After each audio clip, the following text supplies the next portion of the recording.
Hello बच्चों, we have a question. The question states that a long current carrying wire and a loop made of conducting wire are placed in XY such that the long wire is parallel to y axis.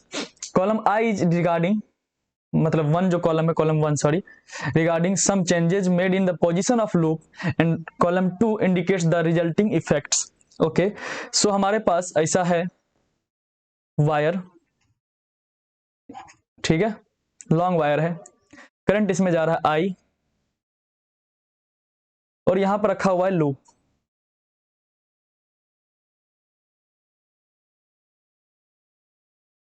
ठीक है, yes sir.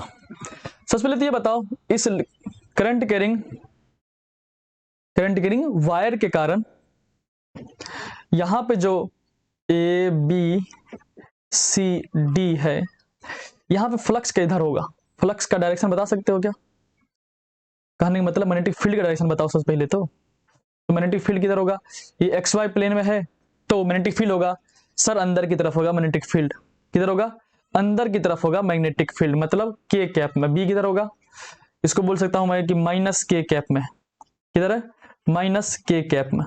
ठीक है, तो अब क्या कर रहा है?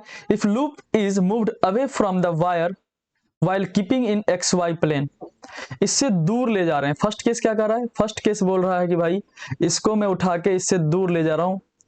तो दूर ले जाएंगे तो क्या होगा सर? दूर ले जाएंगे ना तो ये जो बी है ये बी डिक्रीज करेगा. क्या हो जाएगा? इनके बीच का डिस्टेंस पहले इंक्रीज करेगा. क्या हो जाएगा? आर इंक्रीज करेगा. सो बी जो मैग्नेटिक फील्ड है हमारा वो क्या होगा? डिक्रीज करेगा. मैग्नेटिक फील्ड क्या होगा? डिक्रीज करेगा. अगर मैग्नेटिक फील्ड डिक्रीज करेगा तो क्या होगा? इंड्यूस ईएमएफ आएगा. किस तरह से आएगा? कि ताकि हमारा जो डिक्रीज हो रहा है उसको मेंटेन कर सके तो ये करंट बहाएगा. किधर? क्लॉकवाइज डायरेक्शन में. किधर?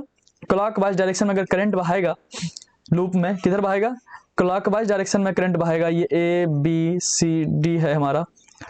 तो इंड्यूस मैग्नेटिक फील्ड जो होगा वो किधर होगा? अंदर की तरफ होगा. तो यही हमारा लेंज लॉ कहता है कि जो चेंज होगा उसको अपोज करना है. तो घट रहा था तो हम बढ़ाएंगे. तो उसके लिए क्या किया इन्होंने? एंटी क्लॉकवाइज डायरेक्शन में करंट बहाया. किधर direction? Anti. Right, yes sir. So तो ये हमें पता चला current is induce in loop is anti clockwise direction. Yes, A is the match. तो हमें मैच मिल गया. फर्स्ट का क्या मैच मिला है? A. Right, yes sir. Current is induced in loop is clockwise direction. Sorry, anti नहीं था ना, क्लॉकवाइज डायरेक्शन आया ना, तो आंसर हमारा बी करेक्ट होगा. ए नहीं, सॉरी, बी करेक्ट होगा. यहां पर लिखा है एंटी क्लॉकवाइज, हमें क्या आंसर लिया है? क्लॉकवाइज. तो बी करेक्ट होगा. Right, yes sir. सो आगे देखते हैं कि नो ईएमएफ इज इंड्यूस. नहीं, ईएमएफ इंड्यूस होगा क्योंकि करंट बहा. कब बहा है करंट? जब ईएमएफ आया होगा. Yes sir.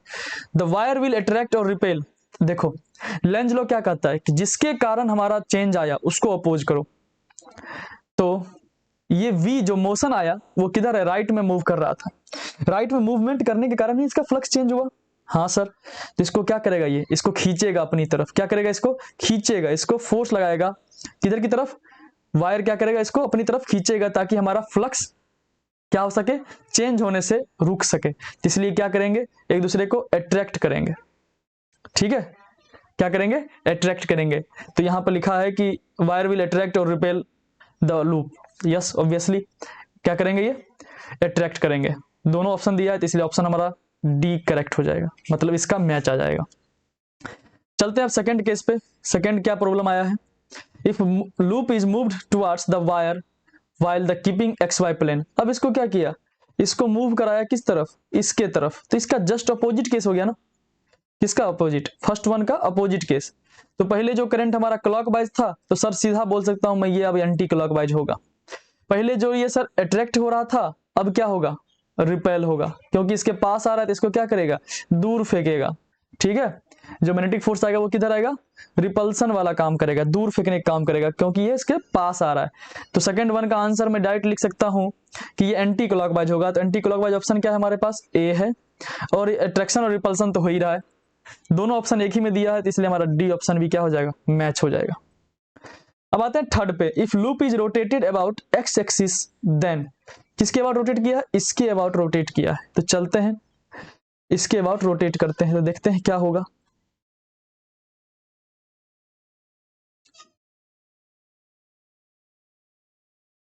देखो यहाँ मैग्नेटिक फील्ड था हमारा अंदर की तरफ, मैग्नेटिक फील्ड था अंदर की तरफ। अब इसके रोटेशन के बाद क्या होगा, जैसे मान लो इसको रोटेट किया, इसको रोटेट किया, तो किसी समय ये बना रहा है एंगल कुछ इस तरह से, सॉरी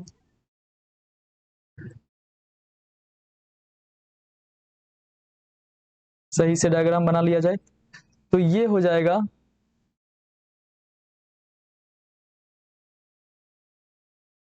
कुछ इस तरह से, मान लो ये रोटेट कर गया इतना एंगल थीटा। इसका अब जो डायरेक्शन होगा किसका, एरिया वेक्टर का क्या हो जाएगा, इसके परपेंडिकुलर हो जाएगा, या इसके अंदर ले लो। मैग्नेटिक फील्ड क्या था हमारा, अंदर की तरफ था, मतलब वो था एक्स एक्सिस के, सॉरी माइनस के कैप में था, राइट, माइनस के कैप में था मैग्नेटिक फील्ड। तो जो डायरेक्शन, पहले एंगल कितना था दोनों के बीच में, पहले एंगल था, इनिशियल एंगल था हमारे पास थीटा, जो था इनिशियल, थीटा इनिशियल था हमारे पास 90 डिग्री, 90 डिग्री था नहीं 0 डिग्री था सर, दोनों एरिया वेक्टर और बीम एंगल कितना था, 0 डिग्री था, राइट। अब क्या हो गया, अब क्या हो गया, अब हो गया फाइनल, कुछ एंगल से रोटेट कर गया ना, तो वही एंगल क्या हो गया, आ गया। किसके किसके बीच एंगल है ये लिखा है मैंने, एंगल बिटवीन, ये क्या है, angle between B vector and area vector of the loop.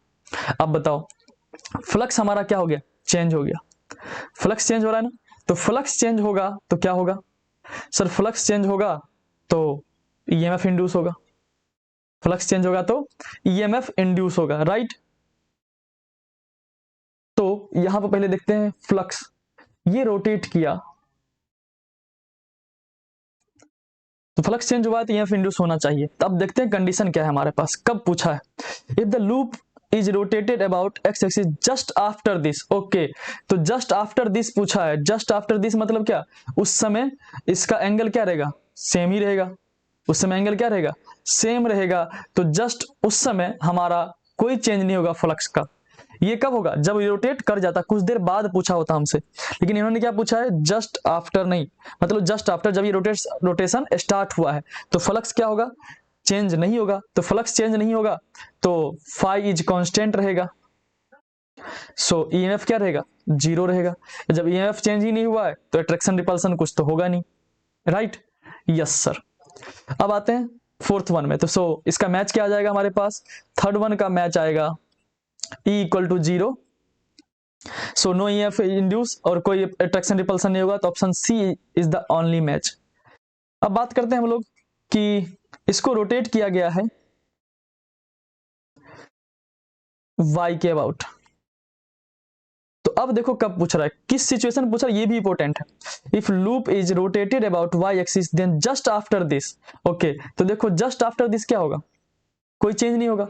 जब कोई चेंज नहीं होगा तो हमारा ईएमएफ कितना रहेगा, 0 रहेगा, ईएमएफ कितना रहेगा, 0 रहेगा, right, yes sir. So answer क्या आ जाएगा हमारे पास, आंसर आ जाएगा सर इसका भी, फोर्थ वन का भी सी, राइट। तो हम फाइनली आंसर लिख लेते हैं हम लोग यहाँ पे, तो आंसर लिखना चाहिए, तो फर्स्ट वन का आंसर आया हमारे पास बी डी, सेकेंड वन का आंसर आया है हमारे पास ए डी, थर्ड वन का आंसर आया है सी, और फोर्थ वन का आंसर आया है सी, ओके।